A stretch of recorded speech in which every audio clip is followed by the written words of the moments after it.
Everyone shops at grocery stores, but few think about how the food gets there. Where did it come from originally? How did it eventually arrive at your table? We know that the food comes from the grocery store and that it arrives from different states and countries, but do we really know the effects of our food's travels? Grocery stores bring food from all over the United States and even from neighboring countries. For instance, Abby Gold, a nutrition and wellness specialist from North Dakota State University, made a video determining how many miles seasonal vegetables travel in order to reach her state. Most apples in America typically come from Washington State. To get to North Dakota, a truck travels 915 miles. To get to Massachusetts, it would be over 2,000. Grapes are usually flown in from South American countries, particularly Chile, and travel about 5,833 miles. Lettuce arrives by plane after traveling 1,096 miles from Arizona. Tomatoes are also flown in from Florida, almost 3,000 miles away. Worse than all of these is the production of prepared foods. For strawberry yogurt alone, there needs to be strawberries brought from either California or Florida, sugar from Minnesota or North Dakota, and milk from Iowa farms. That is 2,200 miles of oil consumption and CO2 emissions for one product to be made. A study by Nestle demonstrated that transport generated roughly 15 kilograms of CO2 emissions per ton of product delivered, approximately 10% of the total CO2 generated during the manufacturing process.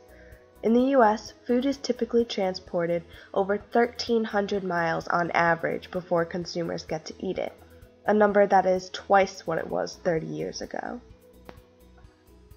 When combining the amount of energy it takes to transport food with all other aspects of the commercial food industry, it equals almost 10 times the amount of energy consumers get out of the food itself. This amount of travel is not worth it. An alternative to this harmful process is to buy from local markets. All of the food comes from the local community, so there are far less CO2 emissions, if any, made while bringing the food to the people. Earth Emerson president Erin Moriarty explains why she believes in buying from local farmers markets. Usually organically grown, I'd say it comes from the people, and it's not put through the system of grocery store type things, shipped from far away, grown in weird farms or in labs and stuff. And so they're usually a lot more, they're more fair in terms of working conditions, and environmentally they're also better because they come from near you instead of shipped from a different country, which obviously takes up a lot of CO2 and things. Personally, I do it because it just, I don't know, supporting your local community is pretty much the best thing you can do. It's people making an earnest living. They're not part of some sort of corrupt system, which I don't know too much about, so I won't try to explain it.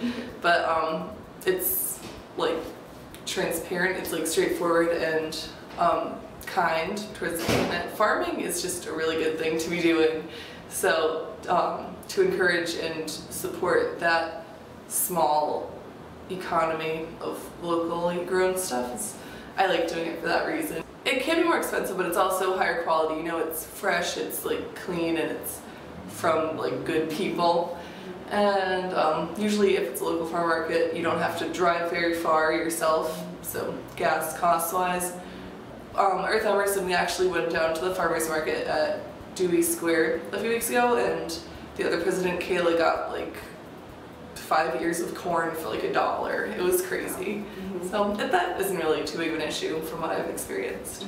The environmental benefits are that the production usually uses no CO2 at all to ship it and to dig it up with the tractors and whatever, until it's pure nature that you're growing and eating.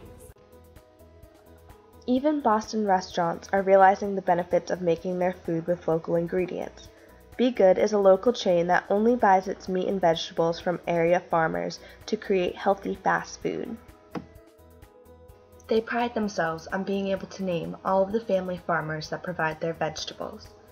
They even have their own rooftop garden where they grow kale and tomatoes, just another step they're taking to provide local, organic ingredients to the public.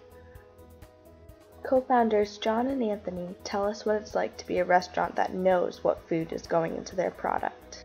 The business that we started came from what we were passionate about. It's food that we love, like burgers, fries, chicken sandwiches, and shakes, but it's made in a way that you can actually feel good about what you're putting into your body. So the whole idea of Be Good is that we want to make fast food real. We want you to know everything that happens. So we start by telling you the story of us. We then tell you the story of where your burger comes from, right? So you get to know the farmer that raises the beef. You know what he fed his animals.